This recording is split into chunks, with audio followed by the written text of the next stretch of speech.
ખ્યાલ આવી ગયો બધાને?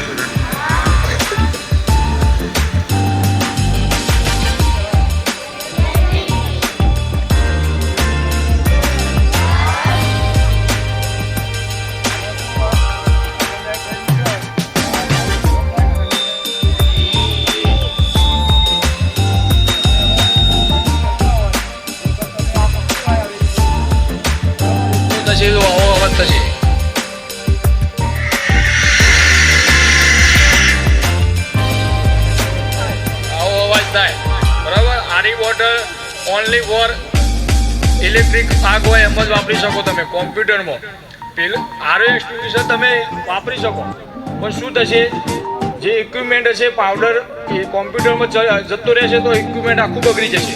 અને આનાથી એવી કોમ્પ્યુટર રહ્યું એ તમે બીજી વાર ઉપયોગમાં લઈ શકો. ઠંડી થાય છે અને આ અહીંયાથી પકડવું પડે જેથી હાથ આપણો અહીંયા ઠંડુ થયા પછી ચોંટી ના જાય.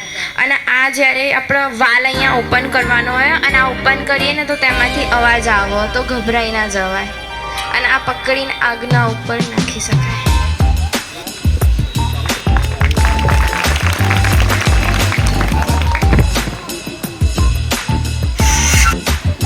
આ ડેમોન્સ્ટ્રેશનનું મહત્ત્વ એ જ છે કે કોઈ જગ્યાએ તમે ઇલેક્ટ્રિકમાં વોટર ના યુઝ કરો, કોઈ કોમ્પ્યુટર કે એવું કોઈ સર્કિટવાળી કોઈ ઇક્વિપમેન્ટ હોય તો એમાં તમે ડીસીપીનો યુઝ ના કરો. અને આ બધું જે તમને બતાવવામાં આવ્યું છે એનું ડેમોન્સ્ટ્રેશન હમણાં તમને પ્રેક્ટિકલી બતાવવામાં આવશે.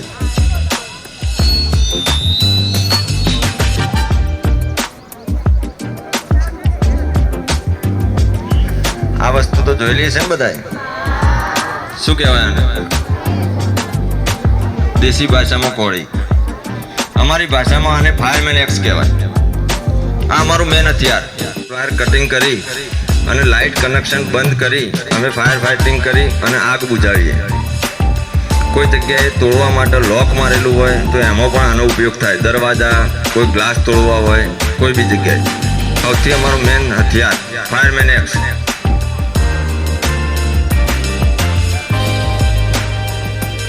આ તો દરેકે જોયેલું જ હશે.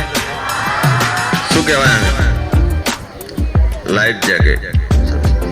હવે આને પહેરવાની અમે રીત બતાવી છે. હમણાં જ એક મોટી દુર્ઘટના બની છે વડોદરામાં કે બોટિંગ કરવા ગયેલા નાના બાળકો બોલ્ટ પલટી મારી ગઈ તો એના કારણે ડૂબી ગયા છોકરાઓ નાના.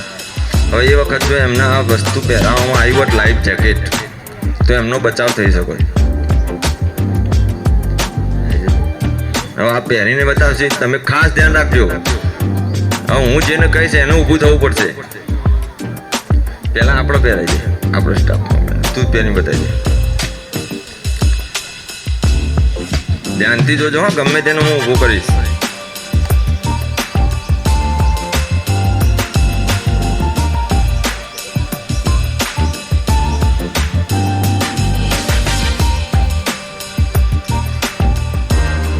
દેખાયું બધાને? હવે એકબીજાને પહેરાવી શકશો? કોઈ વ્યક્તિને પહેરાવવું હોય તો તું આવી જા.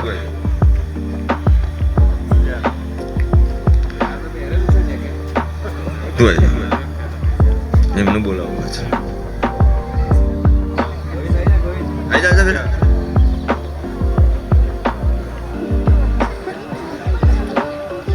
એમને ચાલ દે હાથ ઋષિ.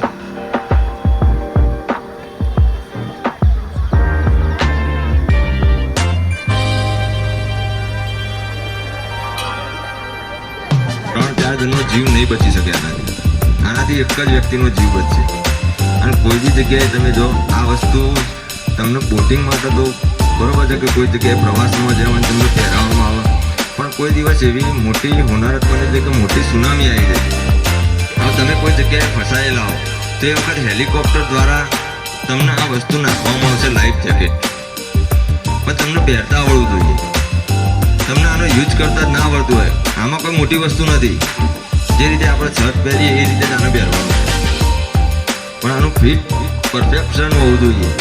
ફિટિંગ આમાં તમે નાનું પણ કરી શકો, સાઈઝ મોટી પણ કરી શકો. આના અલગ આલેલા જ છે.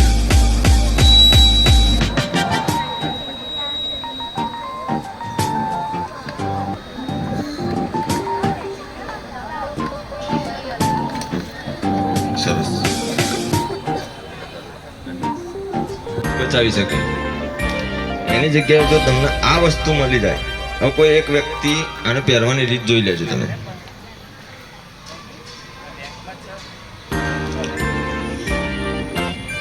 હવે આ કોઈ એક વ્યક્તિએ પહેરેલી છે એ વસ્તુ, બરોબર, હવે બાજુમાંથી કોઈ એક વ્યક્તિ આના સપોર્ટમાં રહેશે, એક કે બે વ્યક્તિ, તો 2 થી 3 વ્યક્તિઓનો જીવ બચાવી શકશે.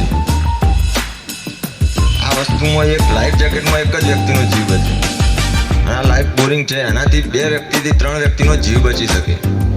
એક વ્યક્તિએ પહેરેલી છે, એના સપોર્ટમાં બીજા 2 વ્યક્તિનો પણ જીવ બચી શકે આનાથી.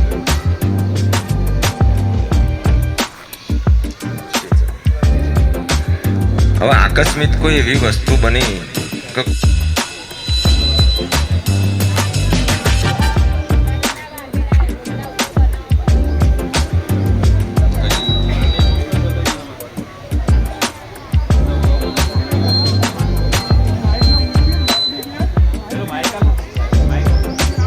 જો આ જે છે ને એ આખું પહેલા કંબલ પાથરી દેવા, એના પછી સેન્ટરમાં 2 લાકડી મૂકી દેવા અને એના પછી એને ફોલ્ડ કરી દેવાનું બંને બાજુ.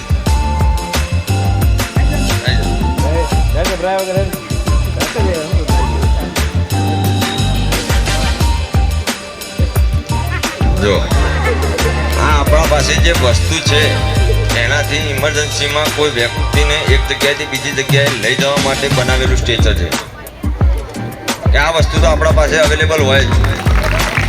કઈ રીતે બનાવવાનું એ 2 જણા આવી જાઓ, ગમે તે 2 બહેનો આવી જાઓ, ગમે તે આવી જાઓ.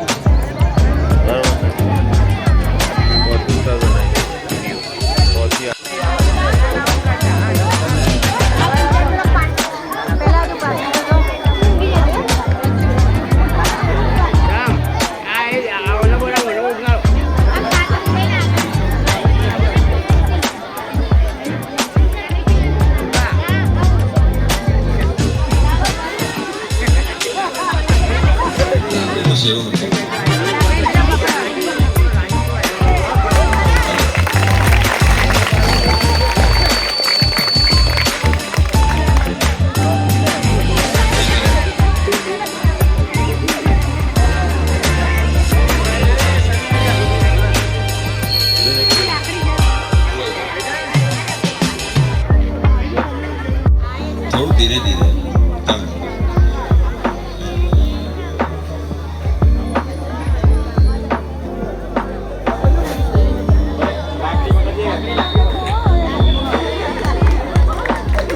સરસ.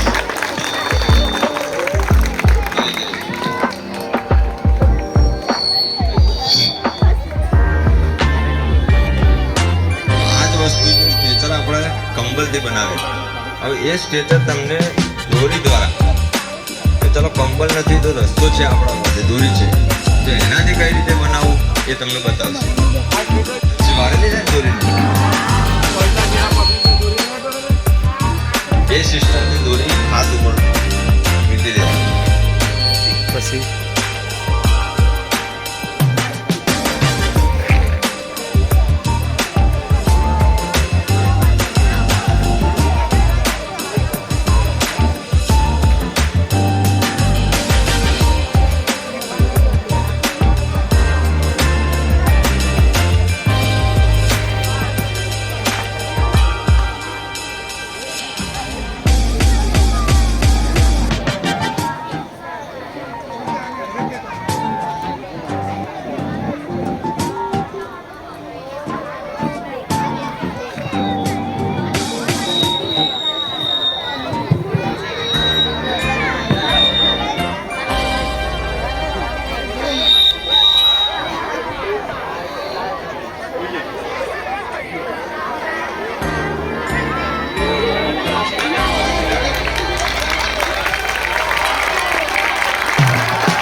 વ્યક્તિ ફસાયેલો છે તો એને જગ્યાએ લઈ જવું, કોઈ હોસ્પિટલમાં લઈ જવું, કોઈ ગાડીમાં બેસાડવું, એની હાલત નથી, બેભાન અવસ્થામાં હોય એને ઉકેલવું. હવે તમારા પાસે કંબલ કે રસ્સી કોઈ વસ્તુ નથી, તો કઈ રીતે સ્ટેશન બનાવો એ તમને બતાવો.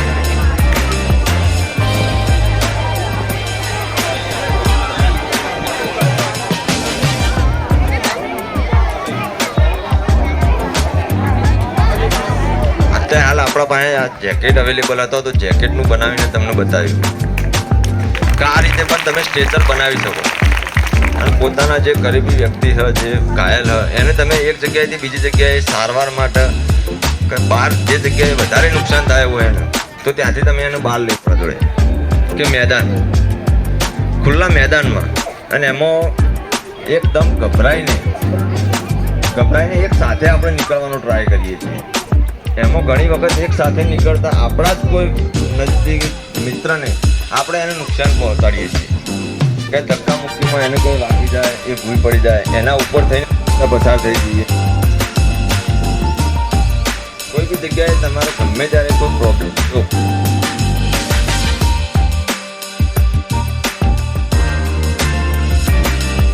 વિધિન 10 થી 15 મિનિટમાં ગાડી તો સ્થળ ઉપર આવી જાય. એટલે સૌથી પહેલા આગ લાગે તો ત્યારે પાડોશમાં પોતાના ટીચરોને જાણ કરવી કે આ જગ્યાએ આગ લાગી છે. હવે એ જગ્યાએ કોઈ આવા ફાયર એક્સટિંગ્વિશર લગાવેલા હોય અને તમે શ્યોર હોય કે તમે ઓપરેટ કરી શકશો કે તમને ફાવે છે કે છનું આ કઈ કન્ટેન્ટ ભરેલી છે આમાં એ પણ તમને ખ્યાલ હોય તો એ વખત તમે આને ઓપરેટ કરી અને મોટી દુર્ઘટના થતા અટકાવી શકશો. હાલ જે અમે તમને આ ટ્રેનિંગ આપવા આવ્યા જે અમારા ઇક્વિપમેન્ટ વિશે માહિતી આપી તમને એનો અમારો મેઇન હેતુ આ છે કે તમને કોઈ ફાયર ઇક્વિપમેન્ટનો યુઝ કરતા તમને આવડે.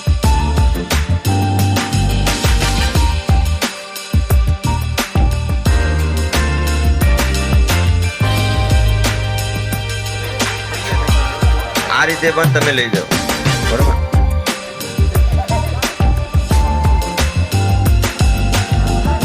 હવે તમને એ પ્રશ્ન થશે કે બેભાન અવસ્થામાં વ્યક્તિ હોય છે શું કરવું. હવે એના માટે અમે અમારી ભાષામાં કોઈ બેભાન અવસ્થામાં હોય તો એને કઈ રીતે ઉચકીને બહાર લઈ જવું.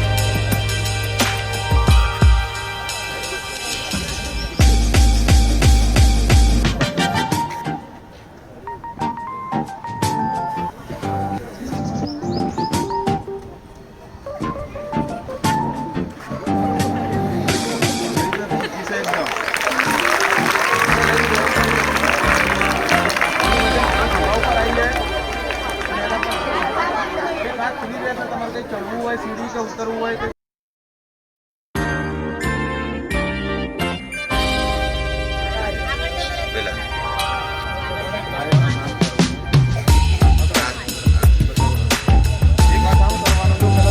પેલા જોઈ લે બેટા તું સાઈડમાં જતો આ બધા નજર રાખજો અહીંયા. કામ કરવાનું આપણી ગળે અહીંયા લાવવાનું અને એક હાથ નીચે ઘાલવાનું બરોબર.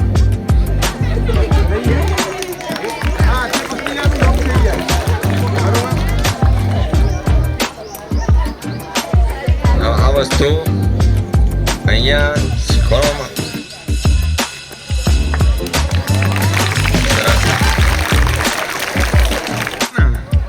હા એટલે બધાને સ્વિમિંગ શીખી જવાનું. ઘરમાં ગેસનો બાટલો લીકેજ થાય તો શું કરવાનું? સ્મેલ આવે ને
પછી કરીએ આપણે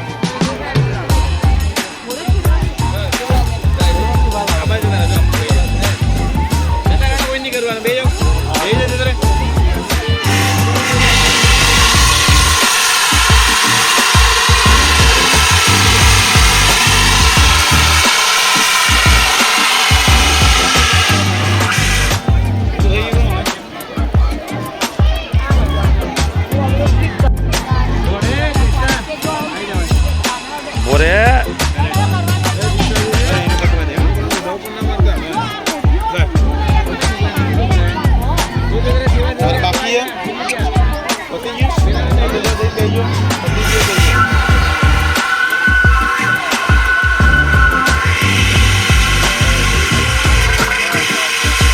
બાકી પતી ગયો મૂકી દે.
જોયેલું છે.